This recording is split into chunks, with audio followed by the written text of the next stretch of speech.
how's everybody doing? Kirk Fletcher here. And if you haven't done it so far, please subscribe to the channel. It'll be cool. I'll talk about a whole bunch of fun stuff. Now that we got that out of the way, hey, good to see everybody here. Playing Eugene, my 66 335 through my Boss Katana amp here and a little Sho Bud volume pedal, like Larry Carlton. I received a bunch of records in the mail, and I'd like to talk about a couple of them, or a few of them. I found this record, and this is probably the earliest example of me hearing blues was off this record. My brother was stationed in Germany in the late 70s. C.T. Fletcher, many of you may know. He was stationed in Germany. He was going there. He was in the Army. And, on the Army base, they were able to buy records. They had different records, all different kinds of records. And one of the records he bought, I don't know all the records that he bought, but one that he brought back from Germany back to Los Angeles, California, where we were living, Lakewood or Compton or wherever, was this record.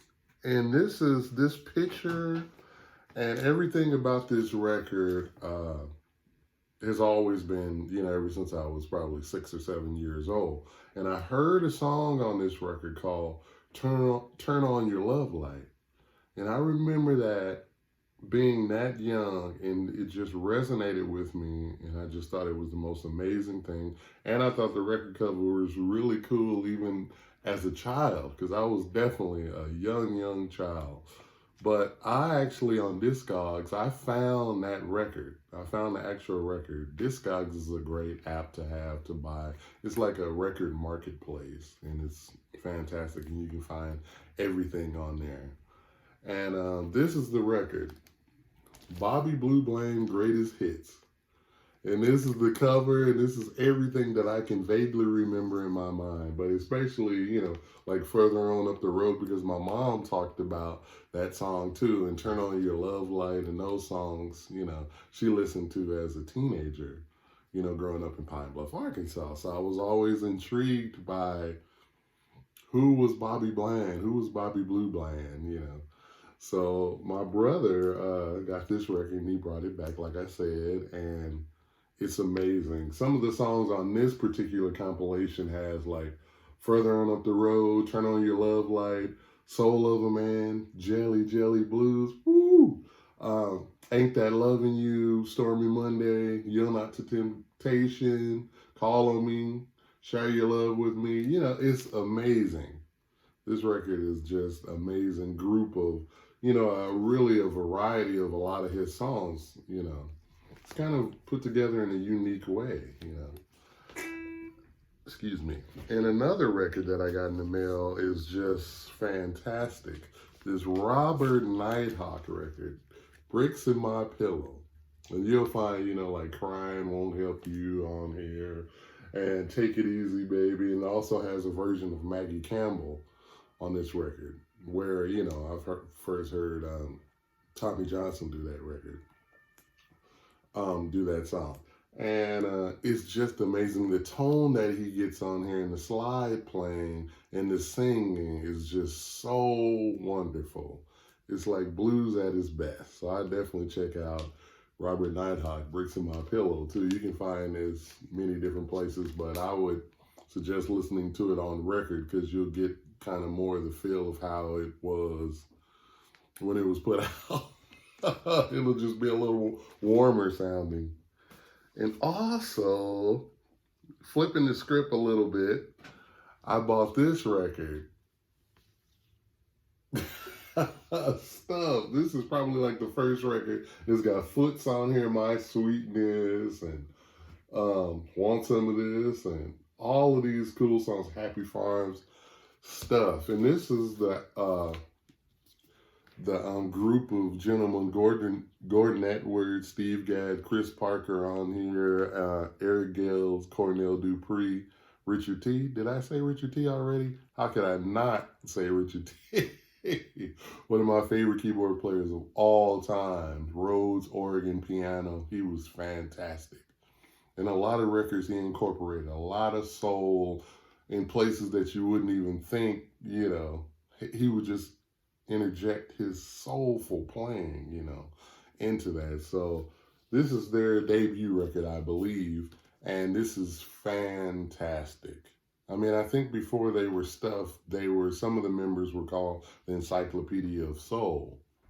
So they all a bunch of section guys getting together making fantastic music, but in a very soulful, R&B kind of way, which is fantastic.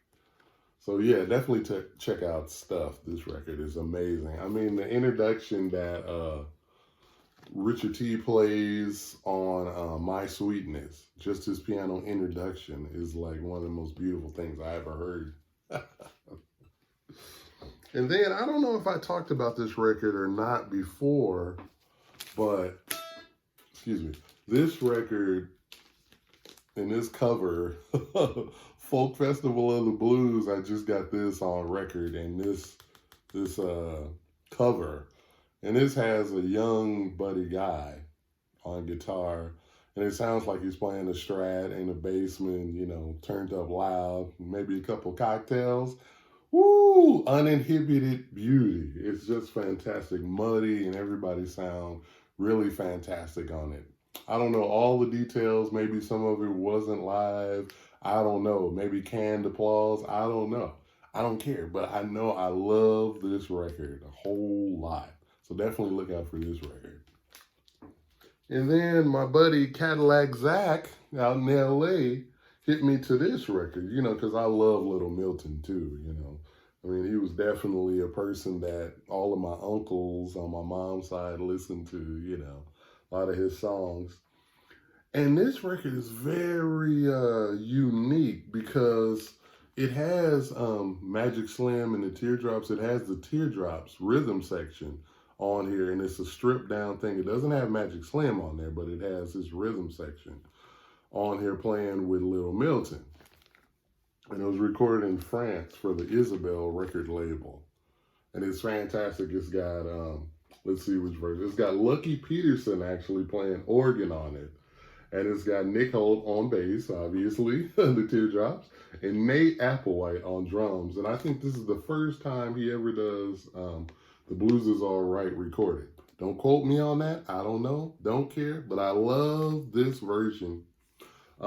Because it seemed like it kind of forced Little Milton into playing a little more guitar, and that voice is one of the greatest blues singers, anywhere, So it's amazing, and it's really cool in the stripped down, and we all know Kirk likes stripped down stuff. So I definitely check out this record if you can find it somewhere. It'll probably be a different cover, but this is probably the original cover, because I'm just right now, I mean, with the isolation and everything, I'm into like collecting things that don't cost a lot of money. Yeah, so that's what I've been doing with a lot of my time. Like I said before in other videos, is just listening to a lot of blues records and a lot of, like singer songwriter records, and just even like, like a lot of blues, a lot of Earl Hooker, a lot of Chicago blues, and also, just some of my favorites on album, just hearing them on album, because it's a whole different experience. It's, to me, a little more gentler on my ears, after listening to so much music for over, the course of a few hours and everything. It just feels a little more pleasing for whatever reason, for many reasons. And also the cover of these records is really big, so you get to see a big picture. And these records are a part of the big picture. So anyway, I hope everybody is doing good, And also, I on that little jam I was just doing, I do that all the time. I call it kind of accompanying myself. Like I'll play something like.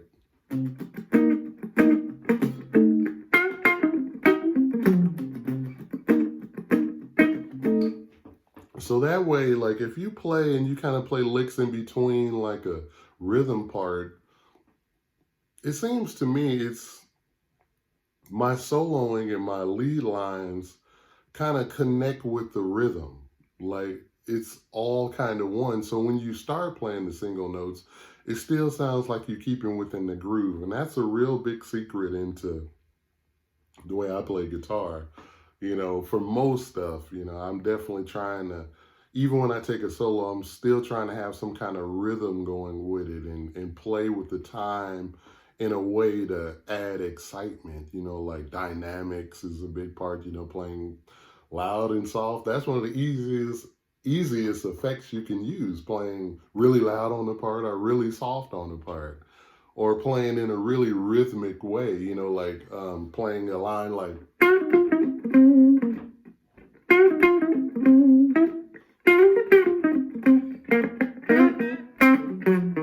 and I think I quoted like a little Hiram Bullock, like,